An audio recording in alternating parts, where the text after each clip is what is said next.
네, 한덕우 덕분에 돈 벌어볼 수 있는 시간입니다. MBN골드 최현덕 매니저와 함께하겠습니다. 어서 오세요. 네, 안녕하십니까? 네, 안녕하십니까? 네. 오늘 시장이 좀 반등이 나와주고 있습니다. 네. 어떤 이유 때문인지 오늘 장 체크 포인트 보면서 시장에 대한 이야기 나눠보도록 하죠. 키워드는 우리는 흑자라는 실적에 대해서 꼽아주셨네요. 요것 때문에 이제 우리 시장 반등이 나오고 있어서 네. 일단은 반등에 대한 신뢰도가 상당히 높다. 다만 이제 환율을 좀 두고 봐야 될 것 같은데 지금 유럽 같은 경우는 무역 수지가 적자 나오면서 상당히 어렵지만 우리는 이제 5월달 무역 경상 수지가 흑자 나왔거든요. 그러면서 이제 원달러 환율이 안정이 되고 있어서 오늘 올라가는 이유인데 한번 내용을 좀 정리를 좀 해보도록 하겠습니다. 5월달에 경상 수지가 흑자를 기록을 했습니다. 4월달에 24년 만에 적자가 났던 거였거든요. 근데 5월달에 바로 흑자로 돌아선 겁니다. 그만큼 4월달에 어려웠지만 5월달에는 좀 좋았다는 이야기인데 5월달에 경상수지가 38억 6천만 달러, 원화로 약 5조 원대 흑자가 나왔는데요. 지금 유럽 같은 경우는 어제도 독일은 31년 만에 첫 무역 적자가 난 거 아닙니까? 그런 와중에 우리는 흑자를 기록하고 있어서 요거는 뭐 그냥 좋은 게 아니라요. 지금 이 어려운 이 세계 경제에 있어서 상당히 좋은 내용이다. 글로벌 경제에 있어서 우리가 상당히 좀 이 수출 주도형 국가이다 보니까는 글로벌 경제 침체 우려감에 가장 안 좋았던 게 우리였거든요. 근데 지금 무역 이 경상 수지가 흑자 전환한 것에 대해서는 당연히 어떤 환율도 안정이 되겠습니다만은 외국인이 이제 그 우리 시장을 다시 매수할 수 있는 그런 조건들을 좀 보시면 될 것 같고요. 수출은 19개월 연속 증가세다. 그러니까 4월 달에 적자였지만은 그때도 수출은 증가세였다는 겁니다. 4월 달은 수출보다도 이제 어떤 수입이 이 에너지 값이 크게 급등하면서 수입의 규모가 커지다 보니까 적자였던 건데요. 수출은 19개월 연속 흑자를 보이고 있다. 반도체라든가 이 석유 제품이 계속 뭐 견조 흐름을 좀 보이고 있다고 합니다. 그래서 이런 것들을 보신다면은 우리나라 경제는 지금 이 전 세계적인 경기 침체 우려감에도 불구하고 선방하고 있다라는 건데 어제 급락이 나왔던 이유죠. 독일이 31년 만에 첫 무역 적자로 나오면서 유로화 약세를 보이면서 달러가 급등. 그러면서 원달러까지 올라갈 수밖에 없던 이유인데 그림 하나 제가 두 개를 보여드릴게요. 지금 우리 시장의 어떤 환율 상황과 앞으로 전망을 보시면 될 것 같은데 달러 인디스가 어제 이제 이 105달러를 훅 넘어가면서 106달러 나왔고요. 지금 어제 밤 같은 경우는 107달러까지 가면서 지금도 106달러 후반. 그러니까 달러 인디스는 보시면 계속해서 급등세로 가고 있는 겁니다. 그러니까 유럽의 경제가 어려울 수밖에 없고 그런 전망이 계속 되다 보니까 또 독일이 이 무역 수지가 적자가 나오다 보니까 이런 상황인데 원달러 환율 어떻습니까? 바로 이제 그 엊그제 같은 경우는 1315원까지 찍었지만은 지금은 1306원대, 7원대에서 안정을 찾고 있습니다. 자, 달러 인디스가 급등하고 있는 건데 원달러 환율이 안정을 찾고 있다. 이것은 원래 우리도 급등을 해야 되는 건데요. 유럽은 지금, 그러니까 독일 같은 경우는 적자지만은 우리는 흑자를 기록하면서 오히려 이제 이 원달러 급등에 있어서 우리의 흑자 소식이 방어하고 있는 겁니다. 그러니까 굳이 우리 외환 당국에서 돈을 풀어서 방어하는 것이 아니라 우리는 흑자를 기록하고 있기 때문에 그런 관점에서 원달러 급등을 방어하고 있다는 겁니다. 그러다 보니까는 환율이 달러 인디스 급등하고 있다 하더라도요, 이 환율이 안정을 찾고 있다 보니까는 이 외국인 매수가 들어오고 있고 그런 관점에서 오늘 반등 나오고 있는 건데 어쨌든 우리는 5월달이 흑자인데요. 6월달도 흑자를 전망하고 있어요. 그렇다면 유럽 경제는 좀 어렵다 하더라도 우리는 이 어떤 수출 부분에 있어서 흑자를 기록하고 있기 때문에 환율이 안정적으로 나올 수 있다는 이야기입니다.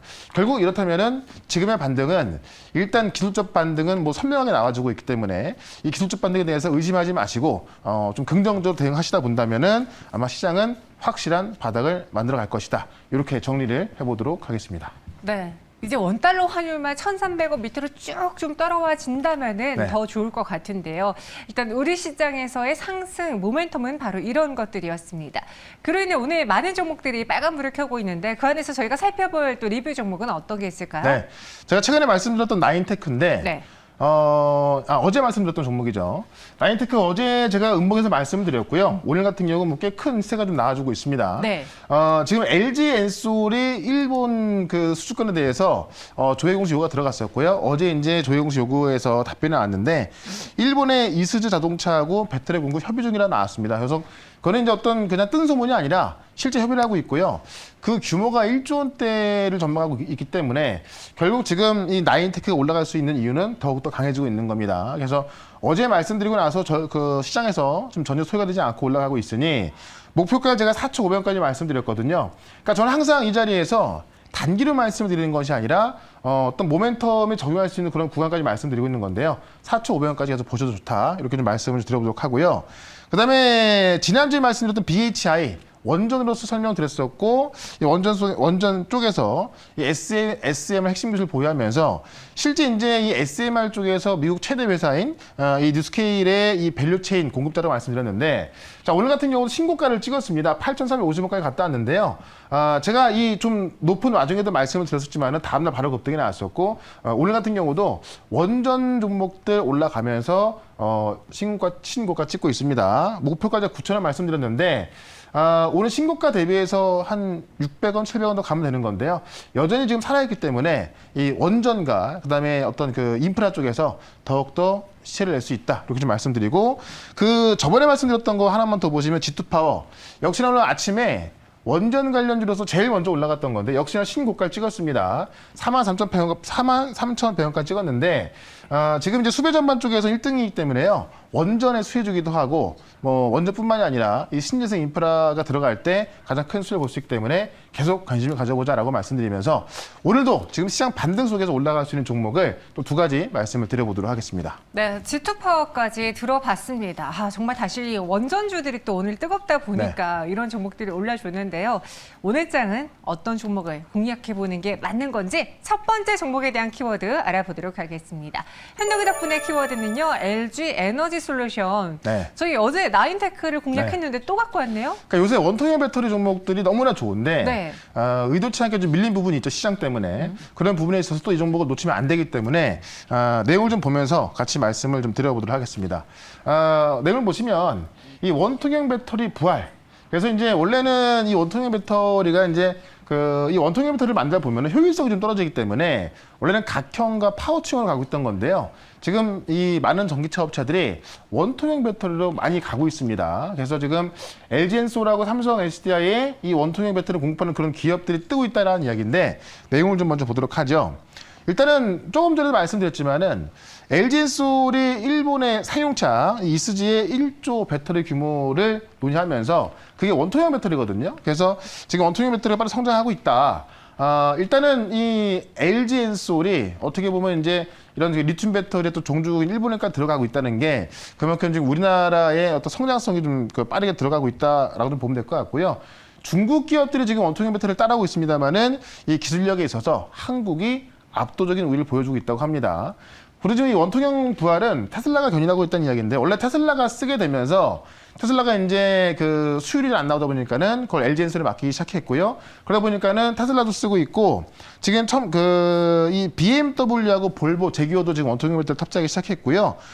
지금 많은 신생 기업들 리비안하고 루시드 같은 경우도 원통형 배터리를 탑재하기 시작했습니다.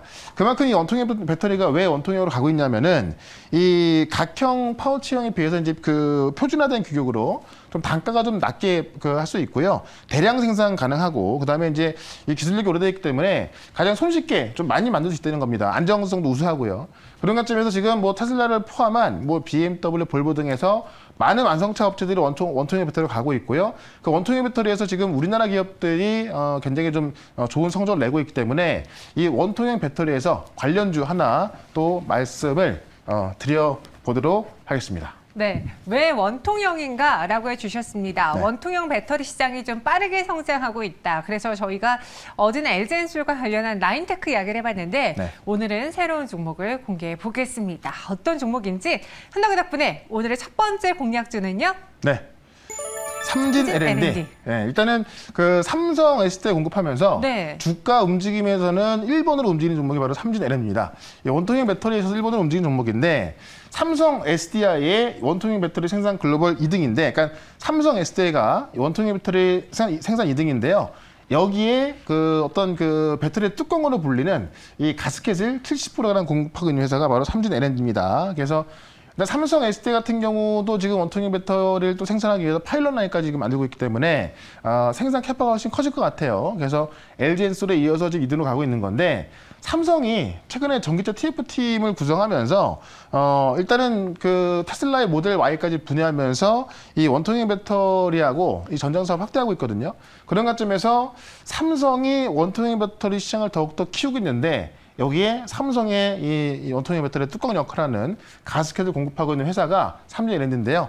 그렇기 때문에 삼성 SDI가 커진다면은 같이 클 수밖에 없는 구조라서 삼진 L&D가 이 원통형 배터리에서 가장 1번으로 움직이고 있다라고 좀 보면서 차트를 좀 보도록 하겠습니다.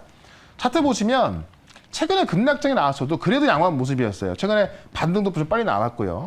오늘 같은 경우도 좀 상승세가 있다가 그 상승폭을 좀 줄여놓긴 했는데 지금 어떻게 보면은 이 3,700~800원대를 못 넘어가고 있는데요. 아마 시장이 좀 안정된다면은 제가 볼 때는 삼진 L&D가 가장 먼저 급등으로 가지 않을까 합니다. 그런 관점에서 일단은 목표가는 4,200원까지 보도록 하고요. 손절가는 3,100원으로 대응을 해보도록 하겠습니다. 네, 바로 삼진 L&D였습니다. 목표 주가는요 4,200원까지 바라보겠고요. 네. 손절가 3,100원 제시해 드렸습니다. 이렇게 첫 번째는 또 배터리와 관련된 삼성 SDI와 함께 또 움직일 수 있는 삼진 L&D를 들어봤고 네. 두 번째는 어느 섹터에 있는 건지 키워드로 먼저 보겠습니다. 네. 필러. 이거는 그 미용 아닙니까? 네. 혹시 있나요? 필러. 많은데요? 네. 네. 네. 이게 지금 이제 그 여성분들이 많이 쓰는 건데. 그렇죠. 남성분들도 쓰는 분들이 계세요. 맞는 분도 계시고. 미용을 위해서요? 네. 뭐 제가 아는 분 중에도 계시는데 아마 아실 만한 분도 아실 것 같습니다. 어쨌든 지금 이 네. 필러가 이 필러 시장에서 새로운 또 대세가 나오고 있고요. 지금 코로나 시대가 이제 뭐 다시 또 뭐 재발하고 있다고 합니다만은 어쨌든 지금 이제 좀 리오프닝 시대가 가고 있지 않습니까? 그런 관점에서 지금 필러 시장이 커지고 있다고 합니다. 내용을 좀 먼저 보도록 할게요. 마스크를 벗으니까 얼굴이 드러났다라는 내용의 기사인데 윤곽 필러에 뭐 탈모 치료제, 멍크림까지 관심이 있다고 합니다. 그러니까 마스크를 쓰고 다닐 때는 뭐 가리고 다니니까는 뭐 크게 신경 안 썼는데 마스크를 벗으니까는 이제 좀 신경을 써야겠죠. 그런 관점에서 지금 이 어떤 미용 시장이 더욱더 커지고 있다는 이야기인데 내용을 좀 먼저 보도록 할게요. 이 피부 미용 수요가 빠르게 반등하고 있다. 원래부터 코로나 전에도요. 지금 이제 우리나라가 좀 고령화로 들어가고 있고, 그다음에 어떤 그 소득 수준이 향상되면서 원래 이 피부 미용 시장이 좀 커지고 있었는데 코로나 때문에 좀 죽었던 거거든요. 그래서 이게 2년 만에 일상이 좀 서서히 회복이 되면서 이 피부 미용이라든가 탈모 치료, 뭐 성형 같은 그런 쪽에서 지금 많이 이제 매출이 좀 증가하고 있다고 합니다. 실제 국내 미용 기기가 지금 그 이번 연도에 1조 6천억까지 성장할 거다라는 건데 이 LG경제연구소에 따르면은 13년도에는 800억 원이었거든요. 800억 원. 근데 2018년도에는 5천억대였습니다. 근데 지금 2018년도 5천억대였는데요. 지금 2022년도에 1조 6천억까지 클 수 있다는 전망이 나오고 있습니다. 그래서 그만큼 시장이 커지고 있다는 이야기고 이 전체 성형 수술은 꾸준히 증가세인 것인데 지금 16년도부터 19년까지 보면은 이 수술을 포함한 전체 성형 수술이 증가세 보이고 있다고 합니다. 그래서 지금 증가세 보이고 있다가 어떻게 보면 이제 이 코로나 때문에 좀 이제 성장성이 좀 죽었던 거기 때문에 이 코로나를 좀 지나는 그런 관점에서 다시 커지고 있다는 겁니다. 그런 관점에서 오늘 종목 하나, 이 필러 시장에서 지금 두각을 보이고 있는 그런 종목을 하나 말씀을 드려보도록 하겠습니다. 네, 필러 보톡스 하면은 이제 떠오르는 대표적인 종목들이 있는데요. 네. 과연 그 종목이 맞을지 또 피부 미용 의료기기 또 미용 수요가 늘어나고 있다는 점에서 살펴보도록 하겠습니다. 네, 오늘의 공략주는요. 네. 바이오플러스입니다. 아마 잘은 못 들어봤을 것 같아요. 저도 생소해요, 네. 좀. 근데 이게 이 필러가 이 필러 시장에서 이제 필러의 가장 큰 문제점이 안정성을 해결하면서 네. 지금 바이오플러스가 뜨고 있다는 겁니다. 실제로 바이오플러스를 보면은 이 필러 업계의 게임 체인저로 불리고 있습니다. 지금 올해 1분기 매출 비중이 필러가 이제 65% 나온 거니까요. 이 바이오플러스는 거의 뭐 필러로 매출이 다 나오고 있다라고 좀 보시면 될 것 같고요. 수출이 85%이기 때문에 우리나라보다는 지금 해외로 나가는 게 훨씬 많은 겁니다. 이 판매 중인 이 DVS 필러가 그동안 이 필러의 가장 큰 문제점이었던 안정성을 개선했고요. 향후 3년간 이 지금의 캐파의 이 20배를 증설한다고 해요. 그래서 지금도 실적이 잘 나오지만은 3년 동안 캐파를 20배 증설하기 때문에 성장성이 훨씬 클 수밖에 없고요. 이 중장기적인 성장 아이템까지 확보해서 지금 시장에서는 좀 주목하고 있다라는 얘기인데 지금 중국 시장 진출을 준비하고 있는 건데 이게 빠르면은 이번 연도에 알 것 같아요. 그래서 지금 올해 전 세계 필러 시장에서 중국 시장이 가장 큰데 중국 시장에 지금 판매 허가를 기다리고 있고요. 그 판매 허가 빠르게 나온다면은 하반기부터도 중국 시장에 진출이 가능하다고 합니다. 그래서 지금 중국까지 진출 준비하고 있기 때문에 그런 관점에서 이 필러의 새로운 종목으로 좀 보시면 될 것 같고요. 그림 하나를 보도록 할게요. 이 바이오플러스에서 제공한 그림인데 필러 국내 시장 규모 추이가요. 2019년도부터 2020년, 그다음에 지금 22년까지도 커왔는데 지금 25년까지도 꾸준하게 클 수 있다라고 이제 그 추정이 돼 있는 겁니다. 그래서 이 커지는 필러 시장에서 이 바이오플러스가 이 게임 체인저 역할을 하고 있다라고 보시면서 차트를 좀 보도록 하겠습니다. 차트 보시면 지금까지 어떤 상승세가 안 나왔고요. 이 바닥에서 좀 흘러가는 그런 모습이었는데 최근에 보시면 이제 거래량을 좀 동반하면서 어떤 이 그 박스권 상단을 돌파하려는 그런 모습 보여주고 있습니다. 여기를 돌파했을 때는 꽤 큰 시세가 나올 수 있기 때문에 지금부터 한번 준비하자라고 말씀드려보고요. 목표가는 일단은 32,000원까지 좀 말씀을 드리고 손절가는 25,500원으로 대응을 해보도록 하겠습니다. 네, 바로 바이오플러스였습니다. 목표 주가는 32,000원, 손절가는 25,500원 제시해 드렸습니다. 네.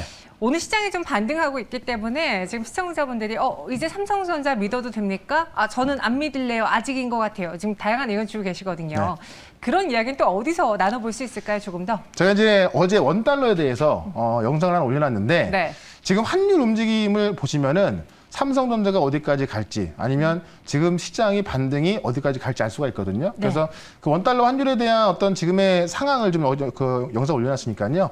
지금 바로 유튜브에서 최현덕으로 검색하시면은 이 원달러 제목으로 볼 수가 있을 것 같아요. 네. 그거 보시면은 아마 시장에 대해서 많은 도움 되실 것 같습니다. 알겠습니다. 이렇게 현덕이 덕분에 함께 할 수 있는 다양한 채널 있으니까요. 여러분들도 참고해 주시고요. 저희는 여기서 인사드리겠습니다. 고맙습니다. 네, 고맙습니다.